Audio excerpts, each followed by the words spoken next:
All right, today we're going to be digging into a Honda Recon 250. This is a 2008 to 2014 range Honda Recon, and I think it probably goes even prior years than that, and then even later models. But I know for sure, and I've torn a lot of these Honda Recons apart, that it's going to be the 08 to the 14.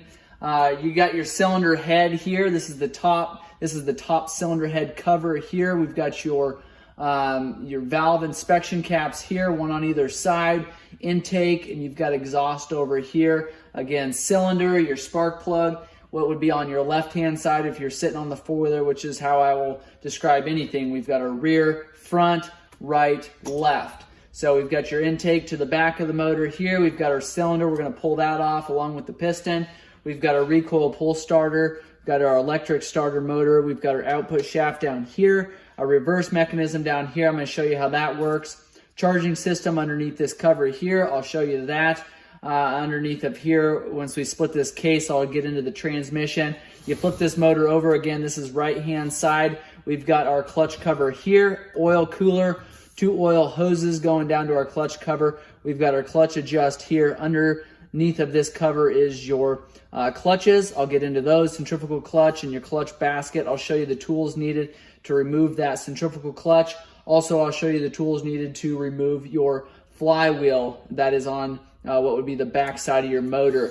Over here, we've got our left cover, and this is a plastic cover. Again, because of how this motor sits in that frame, you don't have covers on the right and the left-hand side.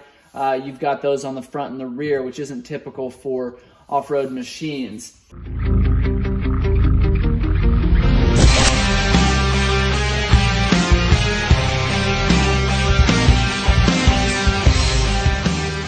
These 2 flat, what looks like bolts here, this is actually going to pull a little cap that is going to allow you to remove your rocker arm. So I'll show you how to adjust the valves here in a minute, but I just wanted to do a brief overview of this entire motor. I'm going to be setting this motor in this direction to start. Again, we're going to get into your top end here. Obviously need 10 millimeter, either a socket or a ratchet, or any of the above, or a wrench to pull this top cover here. There is a mess of bolts that we need to remove to get into that top end. First thing I like to do is clean your motor off. You can see here we've got some dirt and debris up top here, possibly a little oil leak.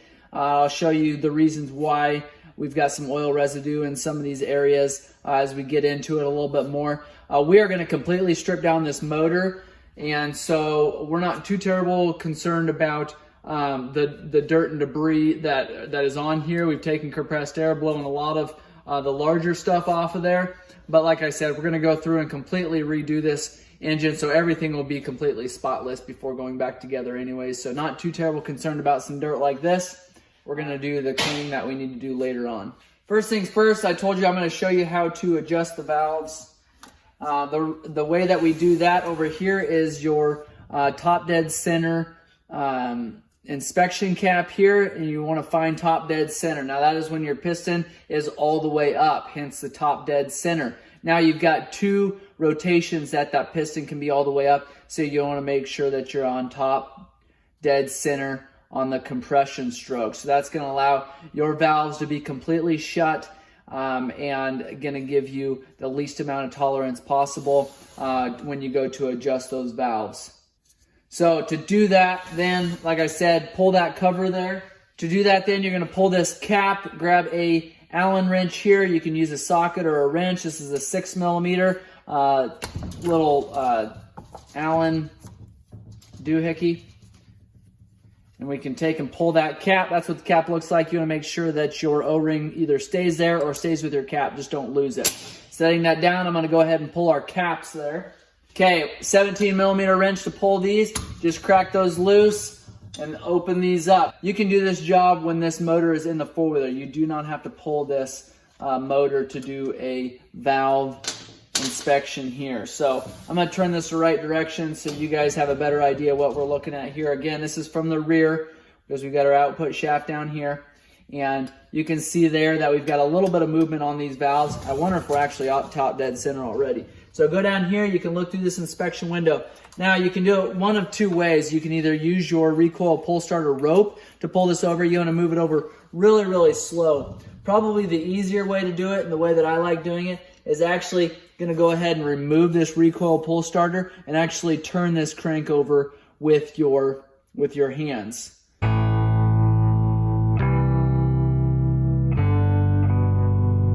Okay, once you've found top dead center, there should be a line in there. I'll show you what that looks like in a video. I'll do a quick screenshot and I'll show you what that line looks like there, because you're not going to be able to see it with the camera and the shadows. But there's a little notch in there. You want to line that top dead center compression mark up with that mark. Now you should have movement on both of these. You should have a little bit of clearance on both of these. If you do not, or if you're checking valves because your four-wheeler is hard to start, or you've got some fuel in your air box, I would suggest that maybe your valves are a little too tight. At this point, you want to check them. We know we're on top dead center. There is some movement there. Now you want to find what you want your valves adjusted to. And I didn't actually look that up before I started shooting this video. I'll leave that in the actual video itself and what those clearances need to be. But you want to find the right feeler gauge for that. You want to crack these loose with a 10mm wrench, and then they've got a little square adjuster screw on top of there. A lot of times you can use your fingers as long as there's a little bit of play in there. Turn that to where it needs to be. And then you want to make sure that when you're tightening these back up with the 10mm wrench, that you don't actually turn the screws. So the way that I do that, leave my feeler gauge in there, and it should be snug enough to where you put that in there and it's going to stay. Okay, that's a good indication that your valves are where they need to be. You either take a wrench and put it on there, or a pair of pliers or something. Make sure that you hold that adjuster screw in place, and then you can tighten up your 10mm nut. Then you want to make sure that you still have the clearance there that you need. You come over and do the same thing on your exhaust side here, which is on this side. So you want to make sure that both of them are adjusted properly. Make sure both of these 10mm locking screws are tightened properly. You can go ahead and double check it again. You can spin your motor over, find top dead center again, check them again if you want. But you want to make sure that those are adjusted properly. That's going to give you best amount of compression, not too much, not too little. Your four-wheeler should be easy to start. It should also not be making any ticking noise, and that's a good sign that your valves are too loose. So if it's ticking, more than likely you've got loose valves, so you can make those adjustments up here. Once you get that all buckled up, those locking screws tightened down, you can put these caps back on, make sure those O-rings are in place. That's what seals these caps up. And then you can take and tighten these down. Again, same thing with this. Use your Allen wrench here and snug this up and make sure that that seal is in there before you go completely back together. Once you get these tightened up, now you can take and start your four-wheeler. You do not want to start your four-wheeler with these caps off of there. If you guys have questions or comments, make sure to leave those below. I want to show you quick how to adjust the valves on this motor. And now we're going to get into tearing this complete motor down.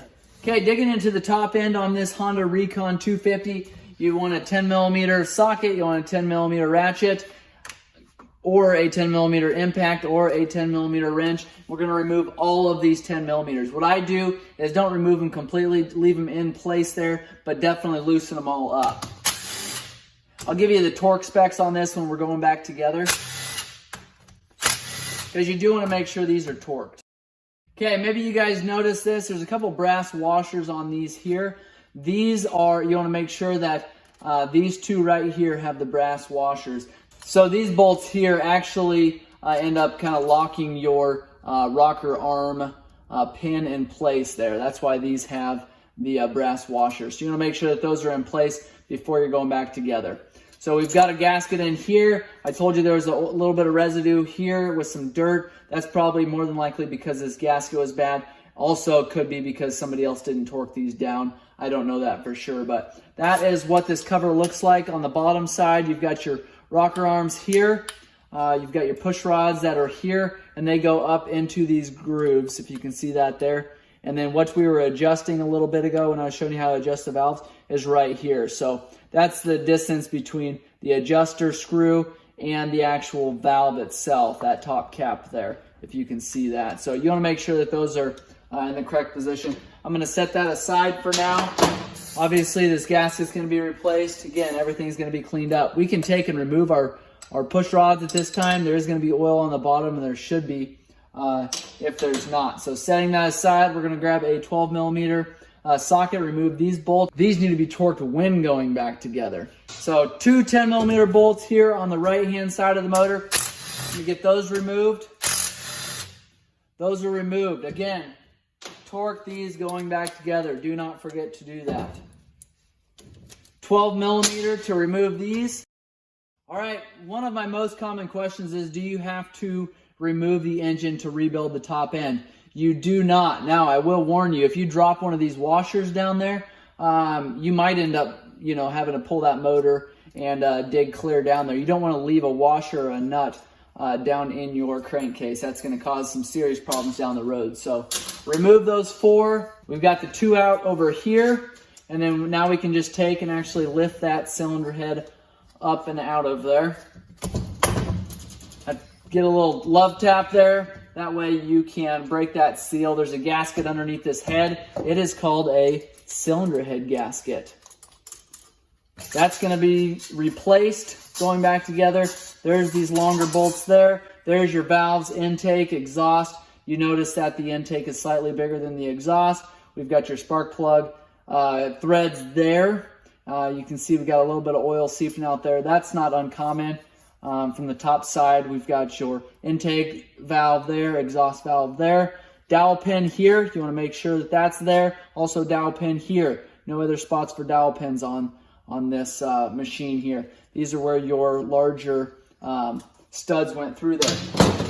Now you're probably a little bit confused why this one came out like it did. Sometimes those actually turn the threads all the way down here when you're removing this. Not a big problem, but you do want to make sure going back together that you get that seated properly in there. We do have to remove this at this time because our cylinder comes right off of these studs as well. So we're going to take and pull that one, just keeping in mind obviously where that is. This is your cylinder head gasket. Replace that when going back together.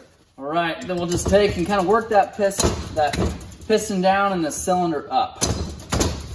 So what you can do sometimes is actually take and turn your recoil over, and that'll allow that piston to go down, and then you can pull up.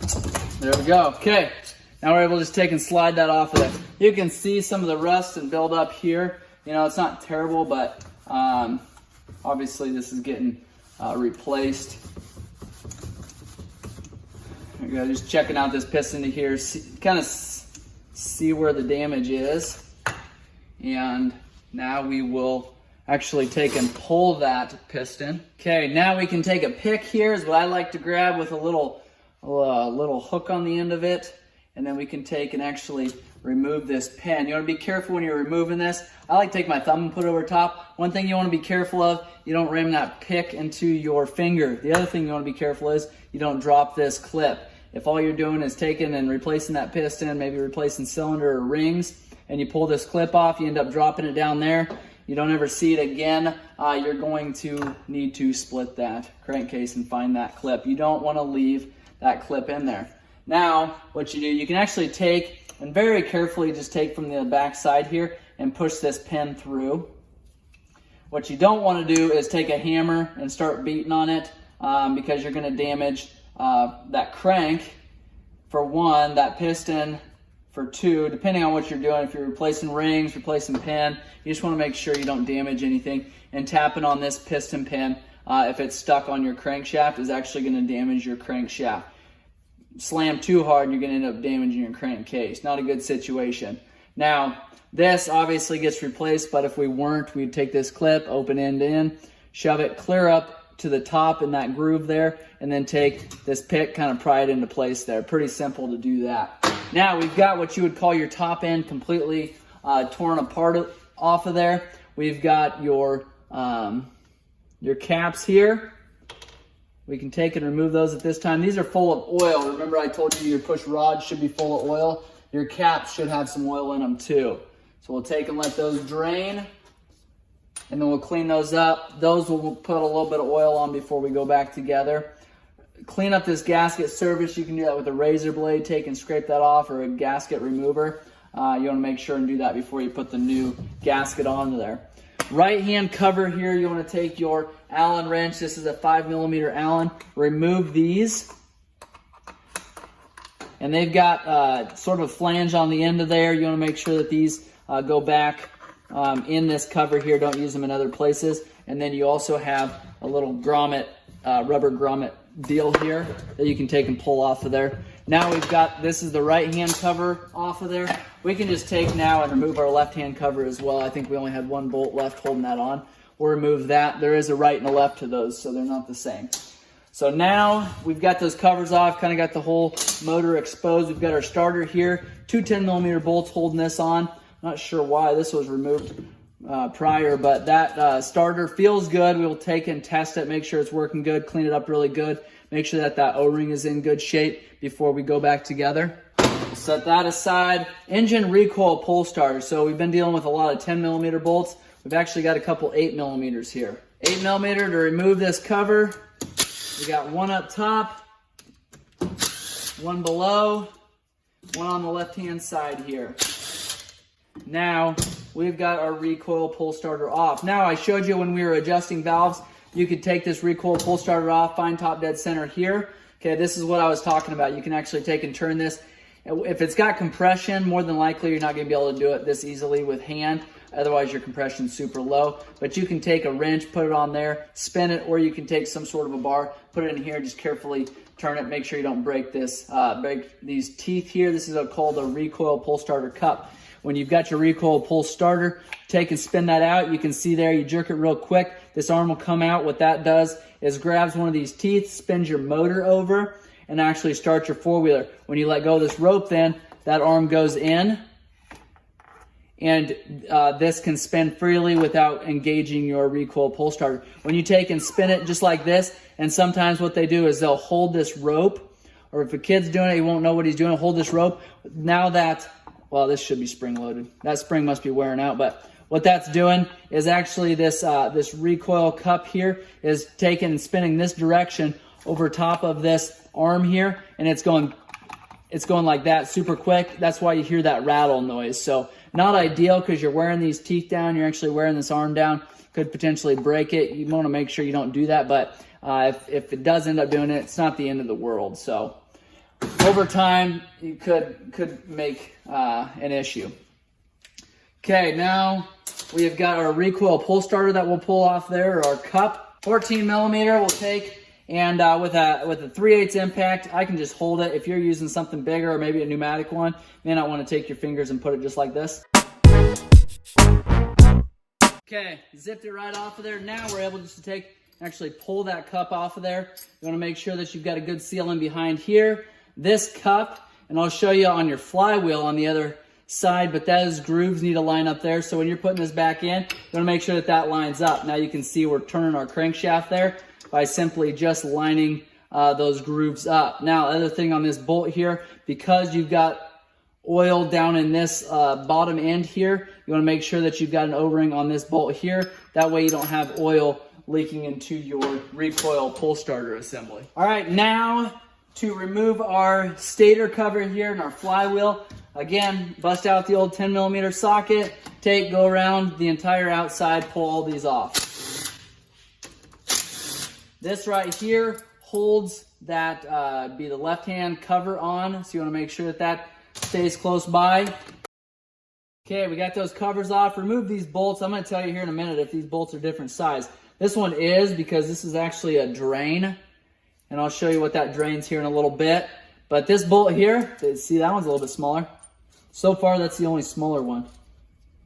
So keep that in mind. Only small one up in this this top corner here, and then this one, this holder. All right, you can take a rubber or a plastic mallet here. Well, that one came out. Tap on it, I like to find a couple different areas to tap so that you're not trying to bang it all from like this right here, or an area you can't get behind. But this right here, where you're able to get behind. Okay, the shaft down here, you want to be careful you don't damage the seal, but you can take and pry or use your fingers to kind of push out on that shaft there. That can give you some leverage, and then you can just kind of walk it out. There's also a little place here to get your finger behind and to just kind of put some pressure on it. Now, one thing to keep in mind, there is going to be some magnetic pull because your stator, these wires here are actually going to stay with this cover. And then, I don't remember, I'm going to go ahead and remove this nut and remove your reverse shaft arm, because actually this needs to come off to pull that out. So take and wiggle that out. There's your reverse arm. There's a flat plate on there. You want to make sure that that goes into the correct position when you're going back together. Washer, lock nut. Make sure that's a lock nut. Setting that aside now, I think we're going to be able to come out a little bit easier. Okay, got that removed out of there. Being careful, you've got your starter. You've got an idler gear here that works with your starter, so you want to make sure you don't lose those components. Take and slide that out. We were hooking up on this bottom reverse shaft, so not uncommon for that to happen. Now, going back together then, just a real quick deal. I'm going to lower the camera down. So well, you know what? I'm going to just raise this motor up. How about that? So going back together, I want to show you quick before I forget. I'm going to shove this hammer underneath it here. Hopefully I can get this explained before it drops down and falls on my hand. Not going to work. Okay, how about this? Okay. Now, so I don't forget when we're going back together. We've got an arm here, and this is a shift arm, okay? So this was not electric shift. Some of them that we have tore down are. This is your shift shaft here, okay? This arm just kind of flops in there right now. This post goes right in this groove here. Okay, so what this is doing, you want to make sure that this post goes into that groove. That's what shifts the motor. If you don't have these lined up, that goes up there. If you don't have these lined up, say this is underneath it here, when you shift gears, it's going to feel a little bit sloppy, but there's not going to be very much movement. You're thinking, what in the world did I screw up? Now, for the reverse mechanism, you've got your arm, and I showed you that a little bit ago, and that's going to go onto this shaft here. That's directly tied to your shift drum that sits behind this case here. So it's spring loaded, and I'll show you how to pull that out here in a little bit, but you want to make sure that that arm is in the correct place here. Make sure that this is all working properly. I think one of the biggest questions that I get from doing these videos is guys who get their motor back together won't shift properly. This is crucial right here. Make sure that this arm is in here. Make sure this peg is in here. Make sure that you've got your washer here. This is where the reverse shaft goes out. If you do not, what's going to happen is this is going to wear on this case right here, and you're going to damage this. There's also a seal on the other side. I don't want to flip it over and dump stuff, but there's a seal on the other side.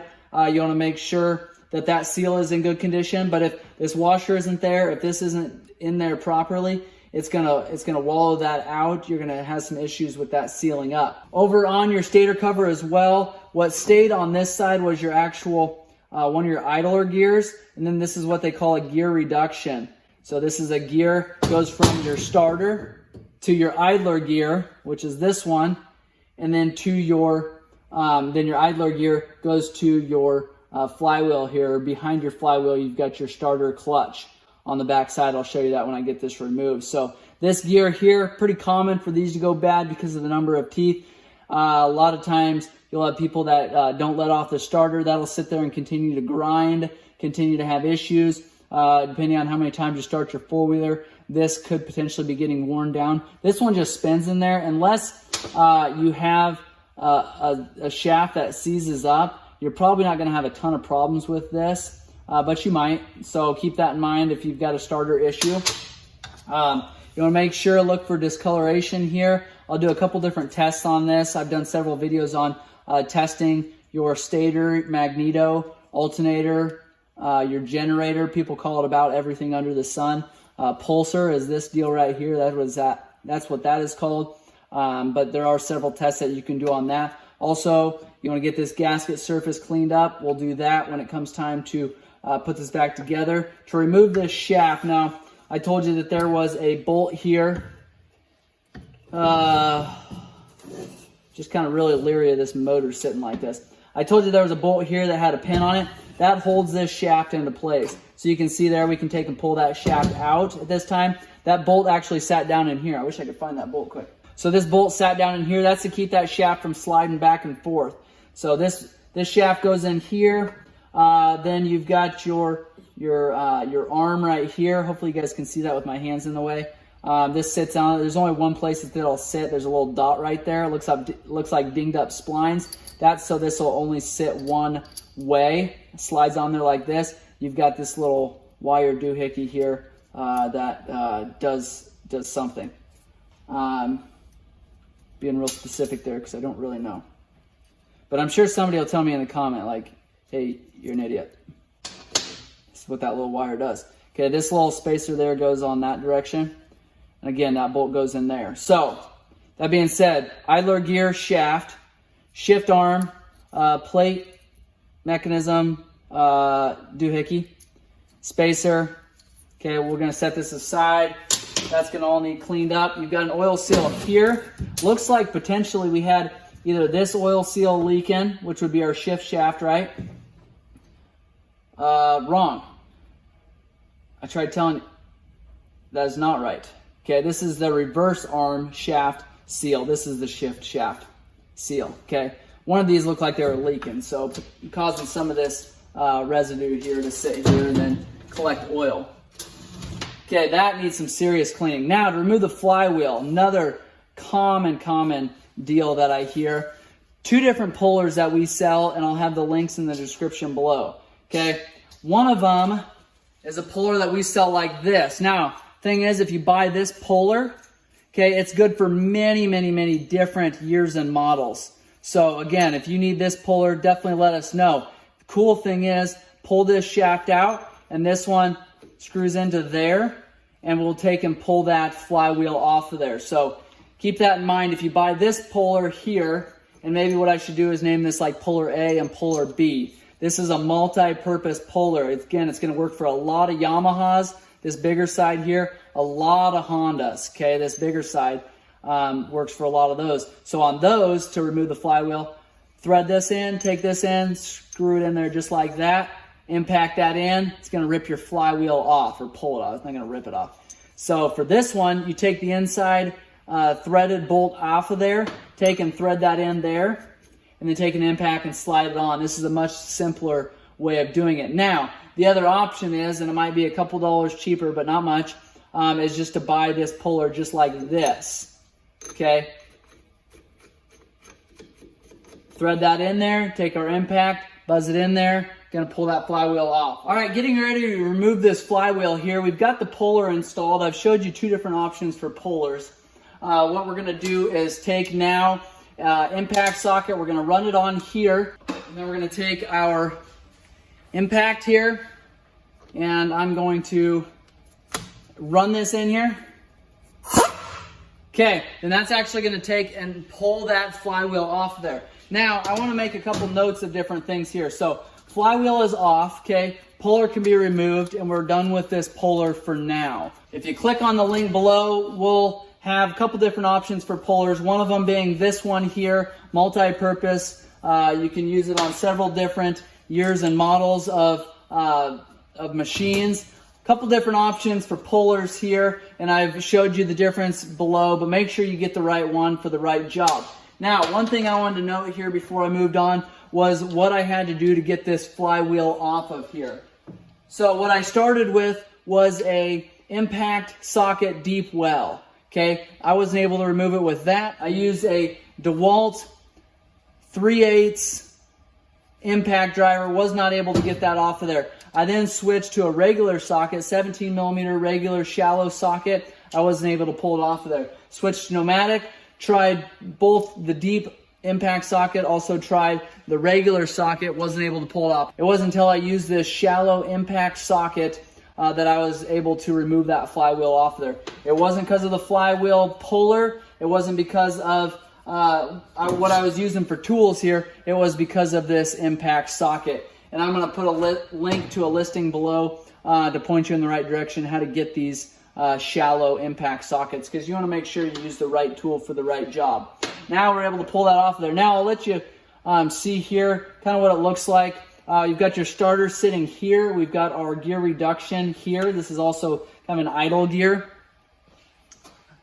We've got another idle gear here, obviously a shaft running through there. Now what this is doing, this is a one-way bearing back here. So our starter that sits here, it's going to engage, it's going to turn this idler gear here, which is going to turn this one-way gear here, the starter gear here, and this flywheel is going to turn over. I guess it'd be going this way. Your flywheel is going to turn over. Okay, I got it going the right way. No, it doesn't go that way. It goes this way. Okay, the flywheel is going to turn over this way. It's going to start that motor. Now, when your starter is not engaging, this is just going to take and actually spin. That's why they call it a one-way gear. This is the one-way gear, the starter gear here, and this is the one-way bearing. You throw that on there, it only spins one direction. Okay, otherwise it's going to turn your entire crankshaft over and going to start your engine. Now, one other thing to keep in mind, you've got a pin that runs in here. It's a Woodruff key. Runs right here. You want to make sure that that stays in there, or if you're replacing the crankshaft, you want to make sure that you get a new one in there because it sits in that groove there right on your flywheel. You can take and pull this needle bearing off of there. That slides down right in that starter gear. We'll set these aside. We're done with all this for now. Take and pull this gear reduction there. Set that aside. All that will be cleaned up. We'll get the washers in the right places there. Now we're going to take and actually remove our output coupling here, and our drive shaft won't be ready to come out yet, but we'll be getting closer to do that. Okay, 10 millimeter to do that. 2 of those. Now this is just going to slide right off of there. Now what's cool about this is the seal is back here. There's no other seals here, so no seals on this side. There's a seal back here. So if you've got oil dripping out of here, go all the way back to this seal here. That's where your issue is. So this is your output shaft here. This is your drain plug here, 17 millimeter drain plug. Okay, I'm going to flip this motor over now, and we're going to get into the clutch assembly on the other side. Oil cooler here, again, 10 millimeter. 1, 2. Now your oil hoses are ready to come off of there. Be careful. These should have some oil in them. If they don't, you've got bigger issues. Make sure and check that out. I leave mine tipped up like that. These should be draining a little bit of oil. We've already drained the motor oil, so there shouldn't be a ton of oil in there, but there should be a little bit of oil in this oil cooler. We'll set that aside, and now we'll go around and remove all of the 10 millimeter bolts on this side. Okay, we've got our clutch cover ready to come off of here. We've got 10 millimeter bolts. All right, all of those bolts are pulled off of there except for one. Up here, we've got our bracket for our engine cover, that plastic cover I showed you earlier. So we'll set all these aside. Last bolt up here. Clutch adjust is here. Now we've got a 14 millimeter nut here, and then we've got a flathead screw. Okay, now we're able to take and remove this cover. You'll sometimes get hooked up by a gasket that's in the back there. You can actually take and just rip that because this gasket will get replaced, but you want to take and clean that all up there, remove that gasket obviously. Now underneath up here, we've got our shift mechanism here. This shifter is actually the one that goes all the way through. We won't quite be able to remove that one yet. There's a shift mechanism up here. We've got 3 ball bearings. We've got a shift arm here. Pull that up. There's a shaft that goes all the way down to our crankcase. We'll set that aside. We've got our bearing here with a little plate that sits on our clutch basket hub. These bolts here are 10 millimeters. We can take and remove these. We're actually going to take and remove this centrifugal clutch first. Get in behind here. Little screwdriver. Don't take much to pick that up out of there. You want to make sure you don't damage that. But pretty easy once you get a little space in there to get your fingernail underneath of it. Now we're going to actually take and remove this centrifugal clutch here. This is what you'd call the inner shoe area. Okay, it takes a 24 millimeter socket, so it's a big one. I like to have a deep well. Love to have an impact, but I just don't have one. Maybe I do. Sometimes the impact sockets are too big actually to fit in between this clutch shoe and this nut. So I'm not totally sure if this one is or not, but I'm going to take and remove this now at this time. Okay, now this is reverse threaded, so you want to make sure that you're actually impacting this direction, so clockwise. You want to make sure you're going the right direction before you just start cranking on it. Take and remove that nut. Again, you might have a little bit of oil splatter just because there's oil that sits down in there. We could have tipped this upside down. Could have sprayed some cleaner in there to remove all that oil, but didn't have to. Now, this is a tricky part. You got to actually have another special tool for this. Check in that description below. We'll get you the right one. So next we have a puller that is actually going to take and push down on this shaft. It's going to lift this centrifugal clutch out of there. So you take and spin this on. Once you get that spun on there, you want to make sure it's actually really fine threaded. So spin it on there. Okay, once you get it spun on there, take the centerpiece there, thread that on. A lot of times you can just leave this centerpiece in there. Thread it all the way on there. Now, you'll take and be able to actually thread that on there just like the flywheel side. Thread this down in there using an impact. It's going to take and pull that centrifugal clutch off of there. Now, once you get that removed off of there, take and just lift it out of there, and then we'll unthread your puller there. That is what your centrifugal clutch looks like there. Spin this off. There you go. Now that's out of there. There is your centrifugal clutch. Make sure that these are in good condition. Your shoes here, you can see some oil or some metal fragments there. You want to make sure that there's nothing else major going on. We can just take and set that out of the way. Now we can take and spin this to the right direction. You won't be able, well, you could be able to see here, I guess, but you've got grooves in your actual clutch basket. You want to make sure you find a groove, and then you can take and remove that all the way out of there. So that is your centrifugal clutch housing is what I would call it. So we'll set that aside. And now we're ready to go to your clutch basket. Okay, we've got a 22 millimeter socket here that we're going to use to take and pull off of there and get to pull our clutch basket. So you can take and actually hang on to this. Whoops, that's a ½ inch. Grabbing my wrong impact here.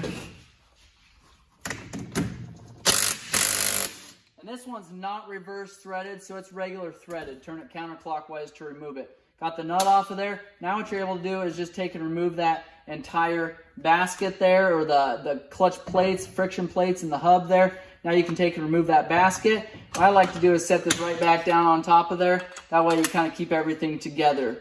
There is a spacer there. You want to set that back down in there. Set that aside. We've got our cam shaft here. We've got our cam chain here. Got a tensioner here. What the heck? We're missing some parts down here. Well, that is interesting. Okay, you should have a guide in here. What just happened right there? We have 0 guides.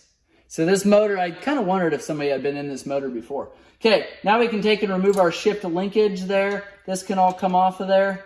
Pull that off. That can come off of there. Again, that sits just like that. There's a spring there that hooks up there.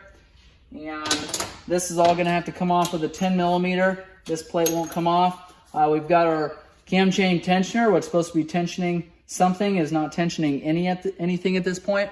10 millimeter socket here. We'll remove. There's a keeper back here that's actually holding your cam shaft into place.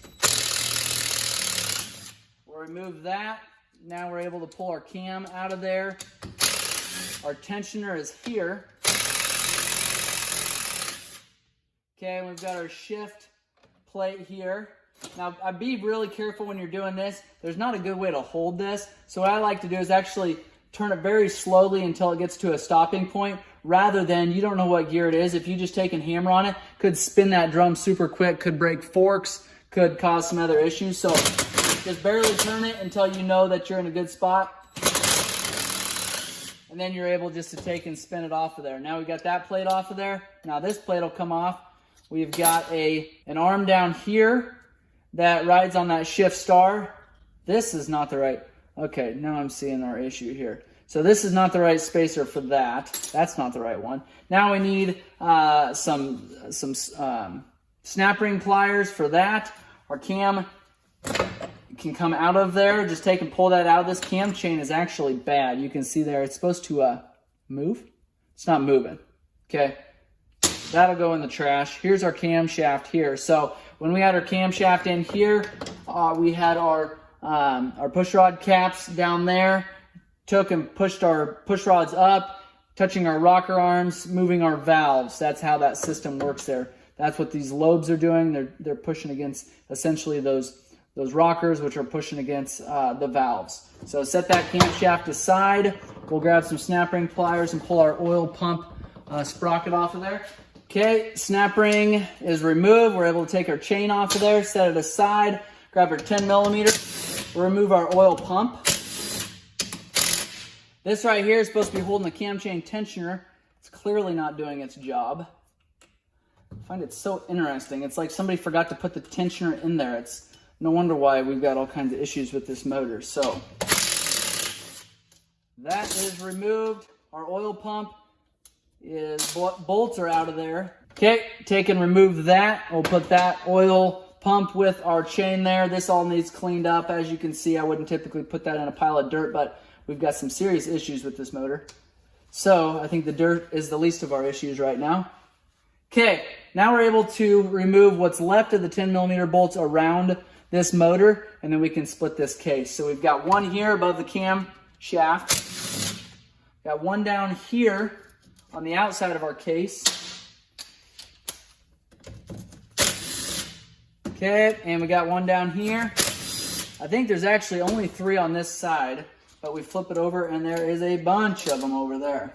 So we'll set those case bolts aside, we'll flip this over, and you can see here, because we removed those components on the other side, we're able now to pull our shift shaft out of there. Also, now our reverse shifter is going to be able to come out of there. All right, to finish splitting this crankcase here, we've got a handful of bolts around the outside. These are going to be slightly different lengths, so you want to make sure and put those back in the same order they came out of. A lot of times what I'll do, and I didn't actually start doing that when I was pulling these off here quick, but it's actually lay them out in the order that I take them off. So if I'm going clockwise or counterclockwise, you could even start with, say, this bracket here, leave these together, and then just kind of lay them out as you take them off. That'll help you know which length goes where. It looks like about 2 or 3 different lengths here. So you're going to make sure that those goes in the right place. Otherwise, what is going to end up happening is you're going to end up breaking your case because you're going to try running a bolt in there that's too long. So we've got an engine drain bolt here, engine drain bolt here. Your engine number is here. So sometimes you got to take and clean that up with either a razor blade or a wire brush to see what your engine number is. Engine number is not as important as a VIN number is. And I've done a couple videos on that Honda Recon to tell you exactly where that VIN number is. But next thing we're going to do is remove our reverse shift lever. You do that, you use a screwdriver, just be very careful, get in behind here, kind of pry it up just slightly, and then you can take and lift that up and out of there. There is going to be a little bit of pressure on there. I take and wiggle it back and forth a little bit. You've got a spring in there. Take and pull that out. Now we're going to find our other reverse shift arm bolts and put those all together, or that nut that came with it. Now we're able to take and actually split that crankcase. So I'm going to set that down on its side here, and we can grab our rubber or plastic mallet.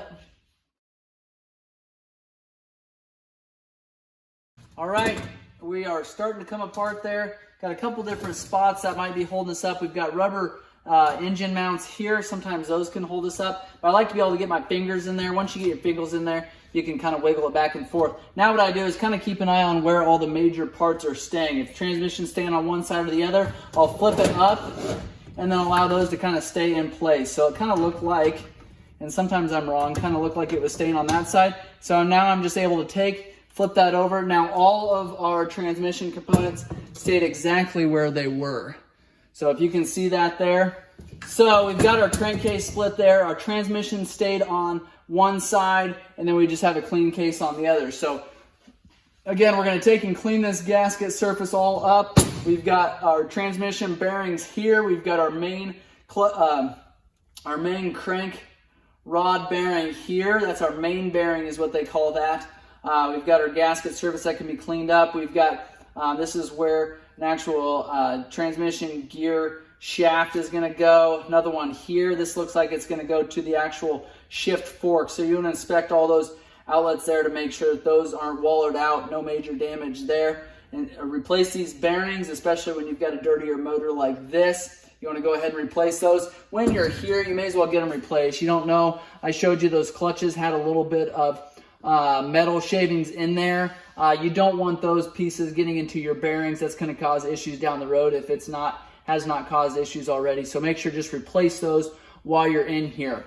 Now to get our transmission apart, you just take and you kind of just start dismantling it slowly. What I do a lot of times, I'll actually take a rag or a pair of pliers, carefully pull your shift fork shaft out of there, at least out of the groove. That's going to free up an area for you to pull that shift drum out of there. This is a lot of times where we've got shift problems, is these will either get grooved in there. Sometimes these posts on the shift fork will break off. Sometimes your shift drum will actually, a chunk will break off of there. You'll be stuck in gear, stuck out of gear. Could be an issue there. Set those with the transmission parts. Now for our shift forks, just go ahead, and I like to try to remove those all together. That keeps them in order. And I'll try to keep them this way for you to be able to see. So just 1 second here. Got all the shift forks out of there. So we've got one that's a HN6. Our next one is an 8kg. Our next one is a short little guy, and it is an 8kr. Now those just slide right down in the crankcase. That's where they sit there. And then in the transmission gear line, you'll see exactly where those go. These posts here actually ride on your shift drum. So they ride just like this here. So you shift a gear, and it's going to actually take and shift these forks into different spots. It's going to move gears up and down depending on which gear you're going into. Engage some gears, not the others. You've got idler gears on here. You've got gears that are stationary that are actually going to drive your transmission, going to drive your four-wheeler. So that is how a shift drum works with the shift fork. Sometimes you'll have 2 different sets of shift forks. Sometimes you'll have 1 shift fork and then 3 shift forks. And it just depends on how many gears you have. First of all, the way that transmission is set up. This one's got 3 shift forks on this shaft here. Setting that aside, now going to the rest of our transmission. Trying to keep things together. That way I can show you exactly how it's looking. Didn't mean for that to pop off of there. It's going to slide on there. We've got a gear here. It's a 2-place gear. You've got gears here, gears there. This is just 1 piece besides the shaft. It's not actually 2 gears.